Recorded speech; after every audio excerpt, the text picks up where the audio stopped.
Hey everyone, Ultrapro here again for another video. So first of all, I just wanted to say that this is just going to be a quick update. There's no video game footage to speak of today, but I just wanted you guys to see some stuff that I've been dealing with, some stuff that I've been doing, shenanigans, tomfoolery, that sort of stuff. You know, it's all good. Yeah, so I've been having a bit of Dreamcast trouble this month. I have 3 Dreamcasts. I have 1, 2 and 3. Pink one in there. It's really red, but the age, the wear, it's pink. You know, there's not a lot I can do about it, unfortunately. So anyway, the pink one doesn't work. It just doesn't load any discs at all. It could just be a problem with the laser. I might be able to tweak it about and have a look and see if I can get it to work. The blue one has a video out problem, which I've described in a previous video, and yeah, so that will only play the picture properly via the VGA box with a VGA cable, and you have to jiggle it about and it will eventually work, or directly via RCA, which is it that one? Whoopsie. These. S-Video. This is actually S-Video. But that's what I'm currently using with the Dreamcast at the moment. Yeah, so, and the other one, the white one, this one was working perfectly, but I think there's some laser problems because every now and again in some games you'll have graphical glitches, like there'll be stuff missing, like the Daytona game over screen, the GAMEOVER. That won't work properly at all. So, long story short, my initial thought when my Dreamcast stopped working properly with Phantasy Star Online via the Silverant server using a BBA adapter and all of the, you know, all that entails. It stopped working properly. I would log on, it would come up with an error straight away saying you've been disconnected, the connection's failed, game over, press start button. But then that screen would disappear and a couple of seconds later it would show the ship list. So every time that happened, the character would appear in the service, in the ship, but I wouldn't be able to move him.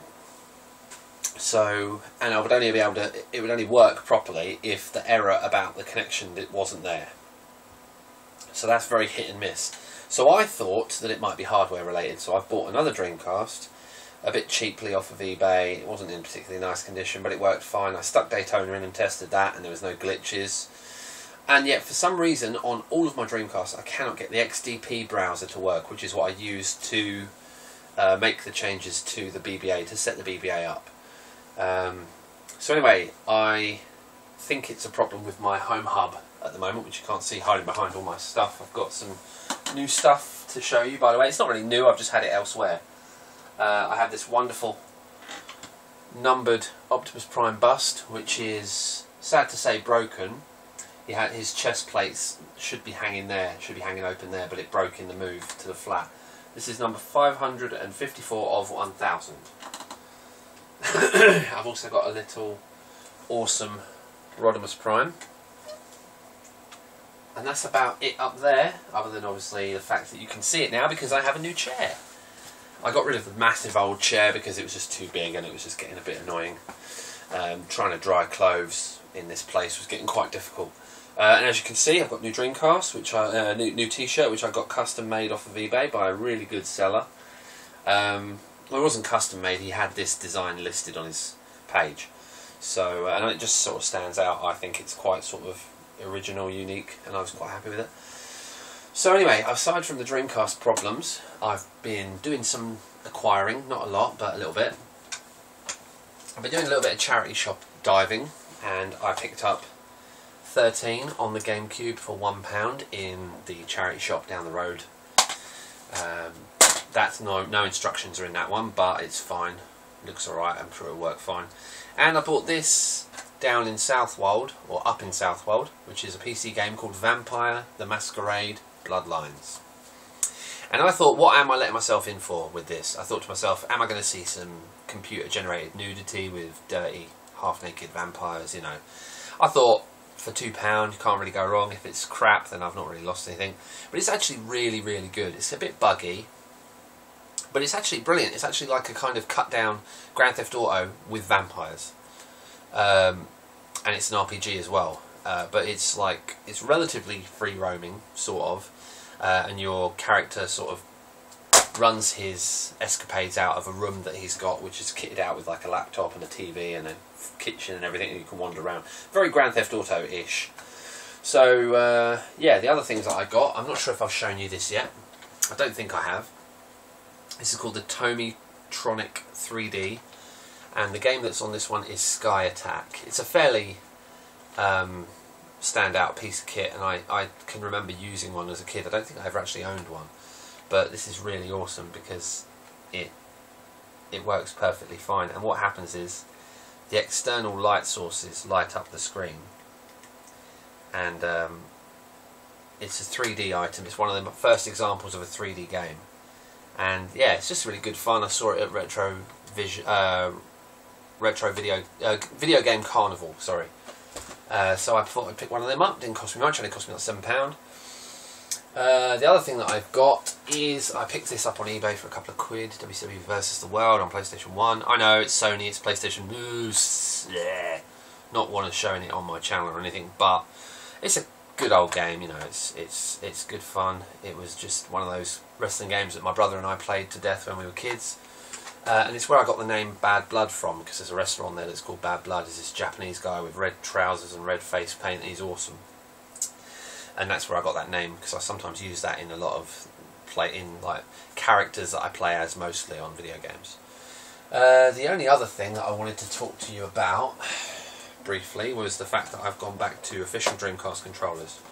I've finally done it, finally taken the plunge, and I'm going to stop using Mad Catz controllers because they are just too shit for words. I mean, I used to like them because I don't like how narrow these are. And when I say narrow, I mean this is very, very, very horizontal, vertical. It's very, you know, it's very like straight down, like, and I just feel like when I'm holding it that my palms are a little bit too close together. You see, whereas with the Mad Catz one, it was very much sort of like, it was wider. It was like, it was curved, and it was just more comfortable. But these, they just feel like they're a bit too small for me.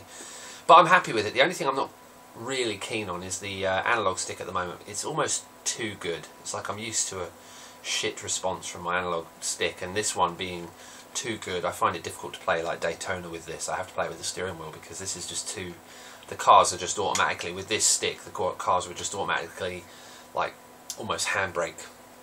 So I have to just get used to it and wear it down a bit. But yeah, long story short, that's going to get rid of some problems that I was having, because with the Mad Catz controllers I was having issues with the custom button mapping, whereby I would turn the console on and the buttons would be mapped wrongly. And the other problem was that I would turn the console on and I'd be playing and the controller would just cut out. It would say, oh, the controller's been removed or whatever. I'd get the error on the screen, which you may have seen in my Headhunter video, which I'm mortally sorry about. Won't be happening again. So there's not a lot else that I wanted to discuss. The only other thing I wanted to talk about was obviously what's coming up on my channel. I'm planning to introduce some new Dreamcast games. I'm planning to, this is what I see happening in my head eventually.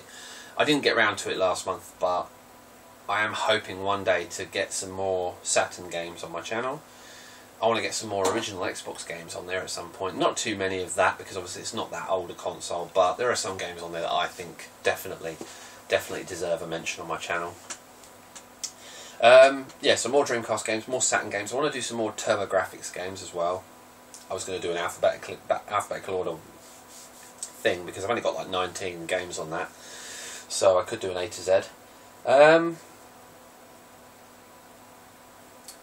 And in terms of Dreamcast videos, I'm going to carry on with my Slave Zero, I'm going to carry on with Dragon's Blood, Evil Twin, and I want to do a bit more Headhunter, but we'll see how the view numbers go on the Headhunter thing, because if not many people view it, I won't bother too much, because it's quite a long game, and I love the game.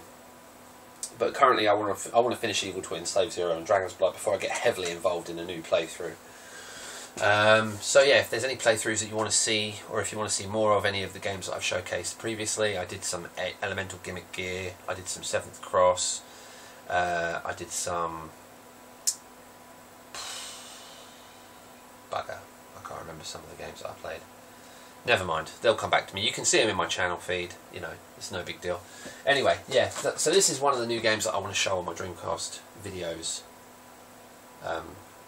Upcoming, you know, want to do this one. It's really good.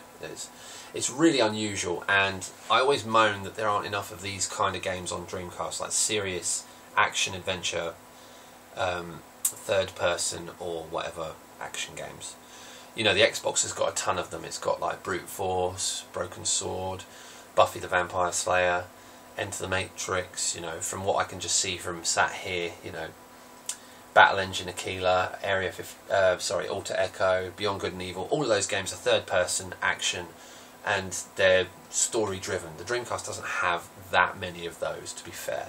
It's got a nice wide range of everything, but when you're talking third-person action adventure games, you're only really talking Dragon's Blood, Slave Zero, Headhunter, Shenmue,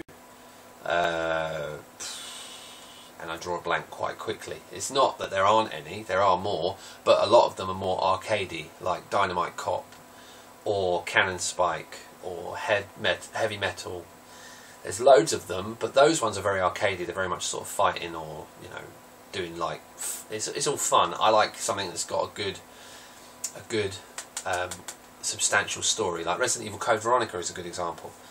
And this is a survival horror, but it's very unique in that you're literally battling to survive. You're stuck in this sort of frozen wilderness, and you have to literally find things to live on, like literally like items, like you have to find a piece of wood or whatever, or you'll have to find a key to get out of the door. And it's really sort of puzzle oriented, but it's also like you'll get outside the cabin and there'll be aliens that you have to kill, or enemies, or creatures, or whatever you want to call them.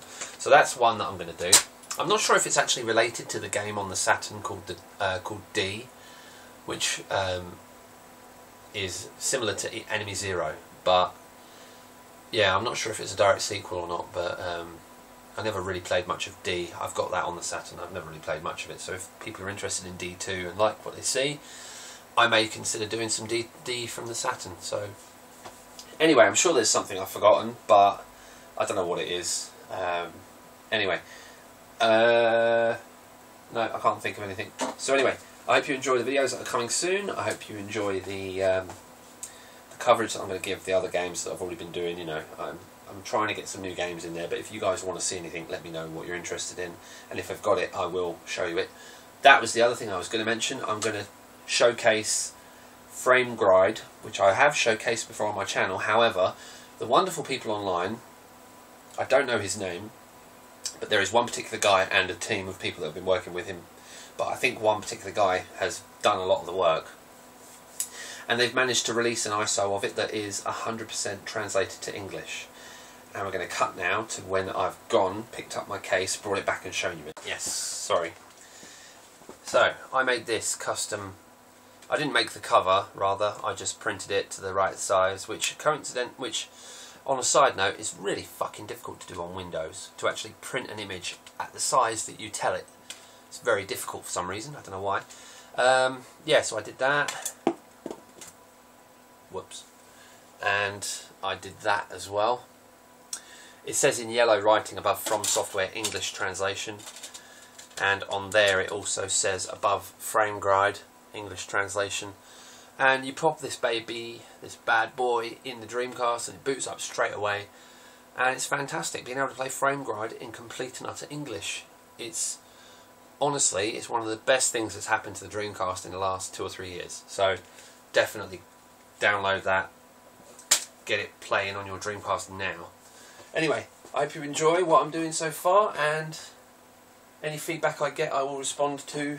I hope you like the new chair and the new t-shirt, and I shall see you soon. Ta-ra!